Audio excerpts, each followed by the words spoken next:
ఓం నమో వెంకటేశాయ. తెలుగువారికి మాత్రమే సొంతమైన అపురూపమైన జానపద కళారూపాలలో ఒకటి తోలుబొమ్మలాట. రామాయణ భారతాది ఇతిహాసాలలోని కథలను బొమ్మల రూపంలో తెర మీద ఆవిష్కరించే ప్రక్రియ తోలుబొమ్మలాట. ఈనాటి ఈ కార్యక్రమంలో రామాయణంలోని ఇంద్రజిత్తు వధ అనే ఘట్టాన్ని వీక్షించబోతున్నాం. ప్రకాశం జిల్లా అద్దంకి గ్రామానికి చెందిన కళాకారులు కోటిలింగం మరియు వారి బృందంచే ఈ ఇంద్రజిత్తు వధ అనే ఘట్టం ప్రదర్శించబడుతోంది. శ్రీ వెంకటేశ్వర భక్తి ఛానల్ ప్రత్యేకంగా చిత్రీకరించి ప్రసారం చేస్తున్న ఈ కళారూపాన్ని వీక్షించి ఆనందించండి.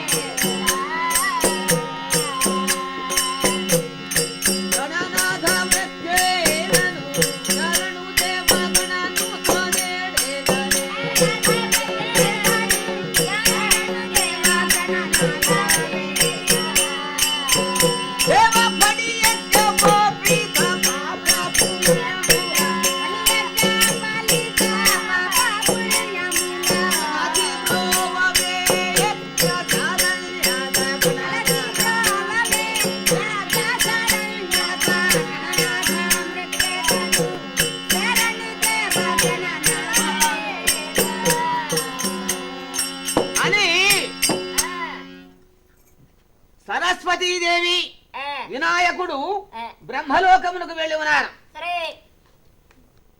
ఇవాళ కథ రామాయణంలో విందర్జిత్తు వధ ఈ నాటకాన్ని ప్రారంభిస్తున్నాము. కవులంతా కూడా సుగ్రీవరాజు, అంగదుడు, నీలుడు, కుముడు, ఏమి జ్యోతిర్ముఖుడు, హనుమంతుడు ఇలాంటి వానరులంతా 72,000 కపిసైన్యమంతా కూడి శ్రీరామచంద్రమూర్తికి భజన ఎట్లా చేస్తున్నారయ్యా. దశరథపుత్ర నిరపతామిత్ర కుశలాచారిత్ర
నమస్తే రామచంద్ర. నమస్కారములు రాఘవేంద్ర.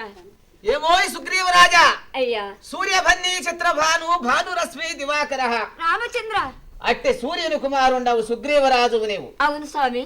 కనుక ఏమి కపి వంశోత్తమందు నీదు బలమను రామచంద్ర అర్గం పట్టగోరితి సుభదం విప్పుడు నీదు శౌర్యమునే చూడగ విలచితి సుగ్రీవరాజా. సుగ్రీవరాజా స్వామి రామచంద్ర 72,000 కపి సైన్యమునకు దండుకు దొరవు నీవు. అవును స్వామి. నీవు మీ అన్నగారగు ఏమి వాలికి చంపి ఈ కిష్కింధా రాజ్యానికి నేను రాజును చేసి ఉన్నాను. అవును రాఘవేంద్ర. కనుక నీవు 72,000 కపి సైన్యమును కూడుకొని ఆ రావణ బ్రహ్మ లంకా రాజ్యమునకు వెళ్లి ముట్టడించినట్లయితే రావణ బ్రహ్మే వస్తున్నాడు, లేక ఇతర దైత్యాధములు ఎవరైనా వస్తారేమో.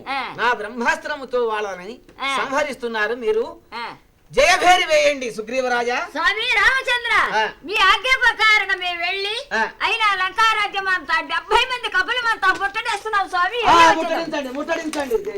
ఏమండి కపులారా తాతగారు ఏమంటండి కూటుండు శరభండు అయినా శ్రీరాముల వారి ఆజ్ఞని వచ్చింది కనుక 70 మంది కపులంతా వెళ్ళి మహా సంతోషముగా ఉల్లాసముగా ఉంటున్నాడు రావణ బ్రహ్మ.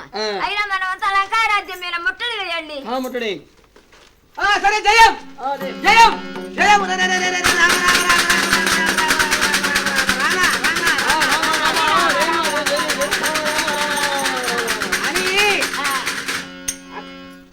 కపి సైన్యమంతా కూడా రావణ బ్రహ్మ లంకారాజ్యమున ముట్టడించి ఉన్నారు. రావణ బ్రహ్మ మంత్రులు ఖరాసూర, దీర్ఘజింహ, వక్రనాశ, పులివాంతక, భయాంతక ఇలాంటి వాళ్ళంతా కూడా ఆ యొక్క వానరులు వచ్చిన జాడా తెలుసుకుని సభకు వేంచేసే మంత్రులంతా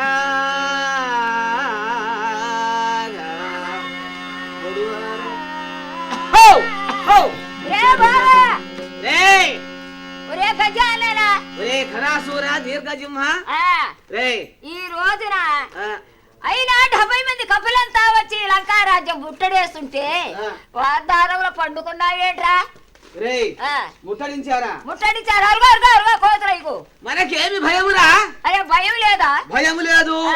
రావణ బ్రహ్మరాజు కొడుకులున్నారు, ఏమి భటవర్గ బాంధవులంతా ఉన్నారు. వాళ్ళు చెప్పిందాక మనం పోయేది. రారా చెప్పుదాం మనం. రాజుగారికి పిలువు. రాజుకు నువ్వే పిలువు, నేను పిలువను. ఆయనకు నాకు పెట్టాలి. పిలువు. లంకేశ్వర రాణి స్వామి రాణి.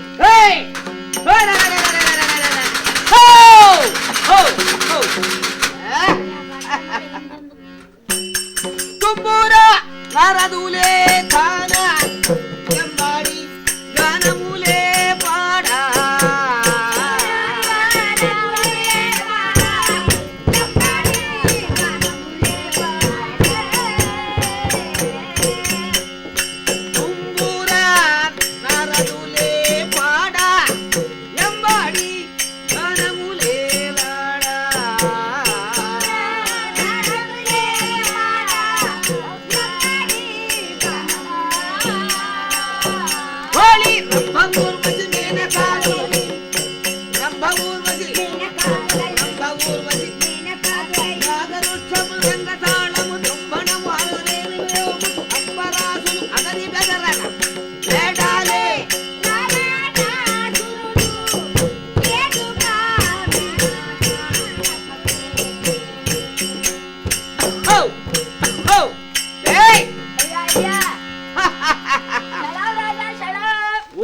మంత్రిశేఖర స్వామి వచ్చిన యువరంబేమియు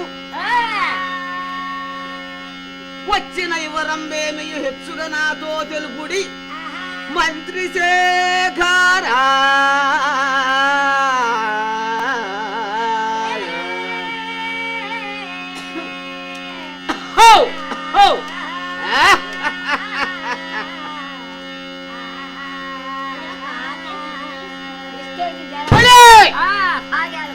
ఓరి మంత్రిశేఖర ఏమి ఇది మన రాజ్యమునకు భట్టు, బ్రాహ్మడు, జోగి, జంగము ఇలాంటి వాళ్ళంతా యాచకులంతా వస్తున్నారు.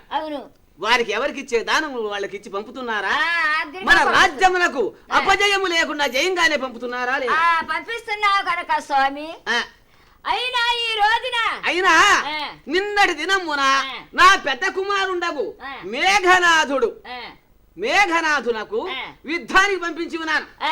ఎవరి పైన? రాముని పైన యుద్ధానికి పంపిస్తే నా కుమారుడు వెళ్ళి రామలక్ష్మణులను నాగపాశాబద్ధులుగా చేసి చంపి ఉన్నానన్నాడే, నిజమా ఉట్టిదా?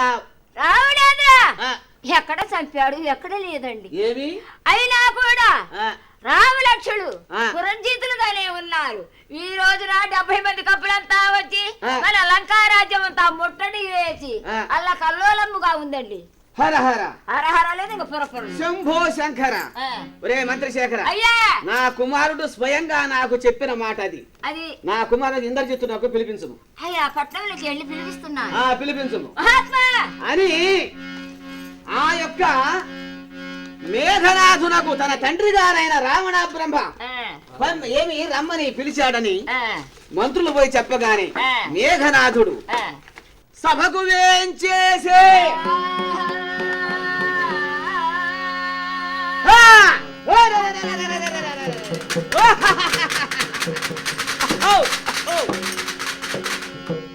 తరలి వచ్చను వేదావే రాక్షస రాజు తరలి వచ్చను వేదావే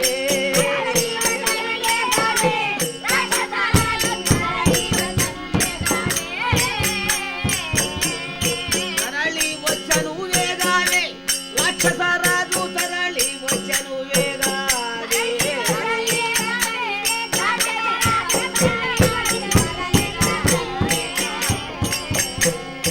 కోరవి సముది చూచు ధోకరించి గుప్పి గంతులు వేయుచు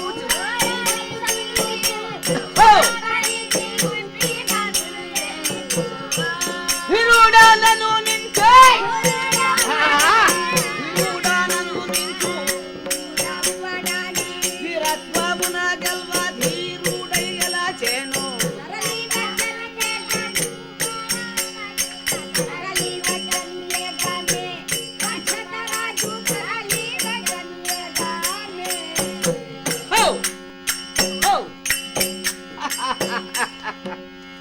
బలే తండ్రి జనక తండ్రి జనక లాయలో జనక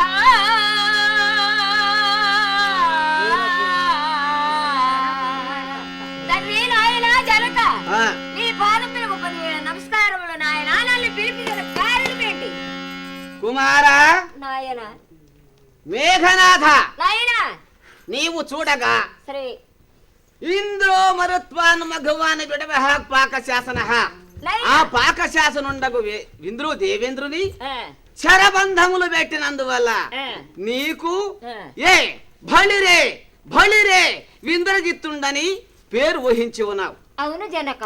అదియునుగాక ఏమి మేఘధ్వని గావించి మేఘములో నుండి మాయావిద్ధ ప్రవీణుడుగా చేసినందువల్ల నీకు మేఘనాథుడు అని బిరుదు సంపాదించి ఉన్నావు. అవును జనక. నిన్ను పుట్టినప్పుడే నీ షోకు చూసి నీ చక్కదనానికి చూసి బ్రాహ్మలు మెచ్చి నీకు రవణి అని పేరు పెట్టి ఉన్నారు. సరే, అంతటి ధీరుండవు, సూరుండవు, ప్రతాపశాలుండవు, ఆదిశేషుని కుమార్తె నీ భార్య సులోచన నా కోడలు. అంతా బాగానే ఉన్నది. నీవు మాత్రం తండ్రి అనే యాల్బీషను ఇలువ లేకుండా ఒక్క మాట అబద్ధమాడి ఉన్నావు కదరా కొడక. జనక ఆడలేదు కదా, ఆడలేదు జనక. పుత్రక, నీకు రామద్వారంపై రామునిపై యుద్ధానికి పంపించారా? పంపించున్నారు. చంపావా? చంపలేదు నాయన. చంపావా లేదా? చంపానని చెప్పావా లేదా నాకు? అవును జనక. మరి అలాంటప్పుడు వాళ్ళు బతికే ఉన్నారు. అబద్ధం కాదా? చేత కాని వాడా, అల్పుడా, అల్పుడా, స్త్రీకి చెప్పినా గాని చేయిస్తున్నదే. నీవు మగవాడివి కాదు, నీ మూతిపై బీసం లేదు. చేత కానోడా, అబద్ధం చెబుతావా తండ్రికి? జనక, ఈ రోజు నేను వెళ్ళి ఆ దుర్మార్గుని రామలక్ష్మణుడు చంపి సత్యదను నాయన అగ్నిరోసగు. ఇప్పుడు వెళ్తావా? వెళ్తున్నాను. ఎట్లా వెళ్తావు? ఇదిగో చెబుతున్నాను. జనక, జనక, నేను నీకు అబద్ధం ఆడలేదు, అబద్ధము చెప్పలేదు. ఎందుకంటున్నారేమో, నేను యుద్ధానికి వెళ్ళాను. నాగాస్త్రము చేత రామునకు లక్ష్మణునకు బంధించాను. నాగపాశ్య బద్ధులై ఆ నాగాస్త్రము వారికి కాటు వేసి సంహరిస్తుందని నాగాస్త్రముతో బంధన ప్రాప్తము చేసి నేను వచ్చి ఉన్నాను పట్టణానికి. వారు చూడగా తండ్రి మహావిష్ణుమూర్తి, ఆదిశేషుడు, ఏమి ఆ లక్ష్మణస్వామి, వారిద్దరు భగవంతులే. నీకు తెలియనిది కాదు, నాకు తెలియనిది కాదు. భగవంతులు కాబట్టి బ్రతికి ఉన్నారు, కానీ మానవ మాతృలైతే ఎప్పుడో చనిపోయేవారు. తండ్రి జనక, ఇప్పటికైనా నా మాట వినము. పోయి చంపుతావా చంపవా? సరే బలే జనక, అది నేను అబద్ధం ఆడి ఉన్నాను, చేత కాని వాడునని నీవు దూషిస్తున్నావు. సరే ఈసారి నేను వెళ్ళి సంహరిస్తున్నాను, నీవు ఎలుగు. వెళ్ళు. చంపుతున్నావు, ఏలాగా చంపాను చెప్పమంటారా? చెప్పండి. సరే నీకు చూపించే వెళ్తాను. చూపించు. అంటే నా మీద నీకు నమ్మకం లేదు. నమ్మకం లేదు, అలానాడే నమ్మకం పోయినది. అందుకు కాబట్టి నీ మాట నమ్మలేకున్నాను నాయన. సరే సరే ఒక పని చేస్తాను. ఏ పని చేస్తాను? నా మంత్రపు జాలతోటి, నా మంత్ర బలాలతోటి ఒక సీతను తయారు చేస్తాను తండ్రి. నాయనా చేస్తున్నావా? చేస్తాను. మాయ సీతను తయారు చేసి ఆ మాయ సీతను తీసుకుని వెళ్ళి ఆ రామునికి అప్పగించి, మీకు మాకు యుద్ధం వద్దు, మీకు మాకు యుద్ధం వద్దు, మీ సీతను మీరు గైకుని వెళ్ళమని చెబుతాను. ఓయ్ కుమారా, అయినా సీతను లాగా చేస్తాను అన్నావు. రాములు ఏం చేస్తున్నా? అయ్యో తేనే తెచ్చారని సీతను గైకుని వెళ్తారేమోగా. వెళ్ళని మాయ సీత కదా, మాయ సీతను గైకుని వాళ్ళు అయోధ్యకి వెళితే నిజమైన సీత అశోకావనంలో ఉన్నది కదా, అశోకావనంలో ఉన్నది కదా, ఆ నిజమైన సీతను మీరు వివాహం ఆడవచ్చు నాయన. ఇది మంచి ఉపాయం కాదు, మంచి ఉపాయం. సరే నేను మంత్రబలాలతోటి సీతను తయారు చేస్తానని అని ఇంద్రజిత్తుడు తండ్రిపై చేసేటువంటి యొక్క మాట్లాడిన మాటలకు అతను సహించలేక జరిగేది ఎట్లయినా జరుగుతుంది అని చెప్పి ఆ ఇంద్రజిత్తుడు మాయాసీతగా ఏర్పాటు చేయాలని ఓం నమో భగవతి జగన్మోహిని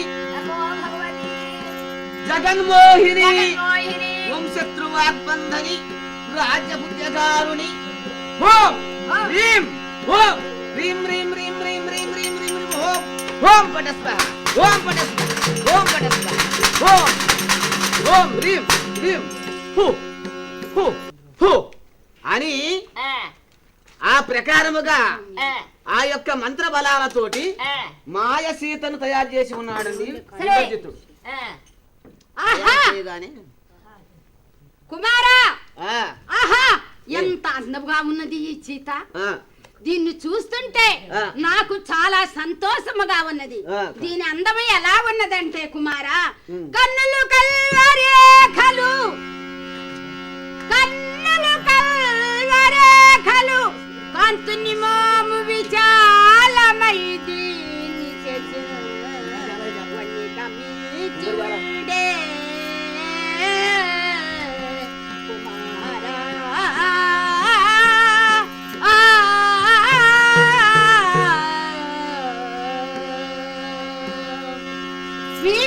చూడగానే ఎంత అందముగా ఉన్నది కుమారా. దీని కన్నులు, దీని కంఠము చూడగానే చాలా అందముగా ఉన్నది. కన్నులు కలువలేకలు, కాంతుని మోము విశాలమాయే. దీని ముఖము చాలా విశాలముగా చాలా అందముగా ఉన్నది. సన్నని ముక్కుతోటి, సన్నని నడుము, ఆ కూర్మ తాబేలు వంటి పాదములు కలదు.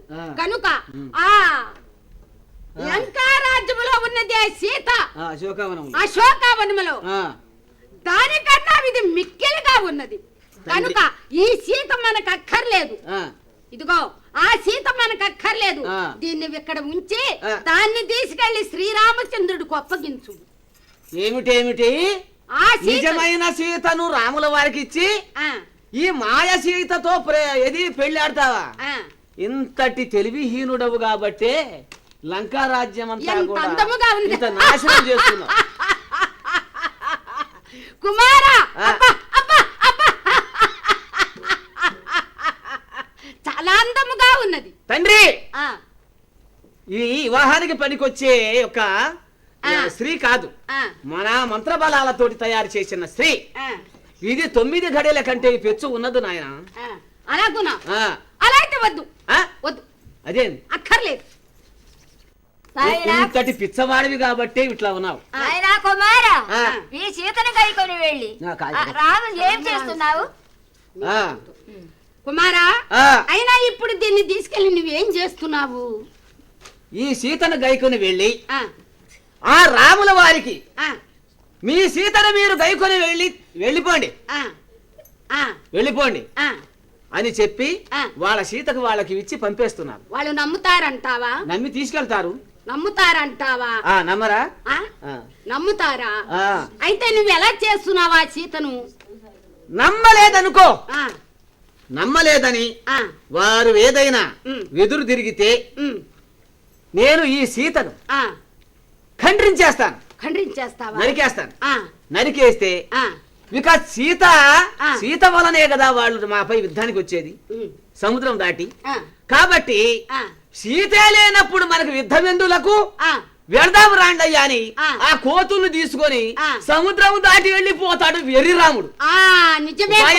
నిజమే కుమారా, ఇట్లయినా ఉపాయమే. అట్లా సీతను గైకొని పోయినా ఉపాయమే.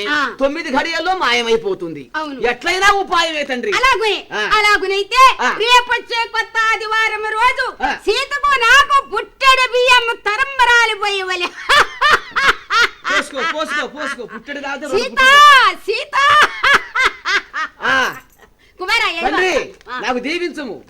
కుమారా వెళ్ళిరా, అలాగునే వెళ్ళిరము, అలాగునే వెళ్ళిరము. వెళ్ళి రావటమే. సరే సరే, వెళ్ళు వెళ్ళు. ఇంతటి పిచ్చవాడు గడకనే మా జనకుడు శ్రీయామోహంలో పడి లంకారాజ్యం అంతా కూడా నాశనం చేసుకుంటున్నాడు. ఇతడికి చెప్పటం భావ్యం కూడా కాదు, తండ్రికి చెప్పేంతటి వాడనే కాదు అని మేఘనాథుడు ఆ యొక్క మాయా సీతను దైకొని రామద్వారంబు బయలుదేరే. రామద్వారంబు బయలుదేరే మేఘనాథుడేవే.